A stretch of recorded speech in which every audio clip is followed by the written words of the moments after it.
சிவகங்கை மாவட்டம் புதுப்பட்டியில் இருசக்கர வாகனத்தை வழிமறித்து இளைஞர் வெட்டி கொலை செய்யப்பட்டிருக்கிறார். காரில் வந்த மர்ம கும்பல் இளைஞர் மனோஜ் பிரபுவை கொலை செய்துவிட்டு தப்பியோடியிருக்கிறார்கள். விவரங்களை செய்தியாளர் சுந்தர் வழங்கிட கேட்கலாம். சுந்தர், வணக்கம். உயிரிழந்திருக்கக்கூடிய இளைஞரின் விவரங்கள் என்ன? தற்போது கொலையாளிகள் யார் என்ற விவரம் தெரிந்ததா? முதற்கட்ட விசாரணையில் என்ன தகவல்கள் கிடைத்திருக்கிறது? சிவகங்கை அருகே பைக்கில் வந்த இளைஞர்களை பார்த்தீங்கன்னா காரில் வந்த ஒரு கும்பல் மோதி கீழே தள்ளிவிட்டு ஓட விரட்டி இளைஞரை கொலை செய்த சம்பவம் பெரும் அதிர்ச்சியை ஏற்படுத்தி இருக்குது. சிவகங்கை அடுத்துள்ள தமராக்கி கிராமத்தை சேர்ந்தவர் தாங்க செல்லசாமியோட மகன். 29 வயசு. இவருக்கு மனோஜ் பிரபு. இவரது குடும்பம் தற்சமயம் சக்கந்தி கிராமத்தில் வசித்து வருகிறது.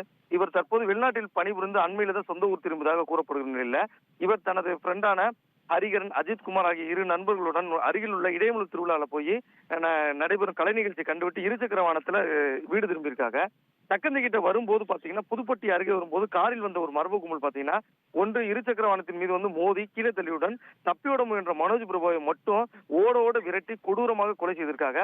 மீண்டும் காரில் ஏறி தப்பி சென்றுள்ளனர். இதனை கண்டு அதிர்ச்சி இருந்த நண்பர்கள் உடனடியாக காவல்துறைக்கு தகவல் தெரிவித்த உடனே காவல்துறையர்கள் இந்த காயம்பட்ட 2 நண்பர்களை மட்டும் சிகிச்சைக்காக மருத்துவக் கல்லூரிக்கு அனுப்பி வைத்தனர். ரத்த வெள்ளத்தில் கிடந்த மனோஜ் பிரபுவின் உடலை மீட்டு பிரேத பரிசோதனைக்காக சிவகங்கை அரசு மருத்துவமனை மற்றும் மருத்துவக் கல்லூரிக்கு அனுப்பி வச்சிருக்காங்க.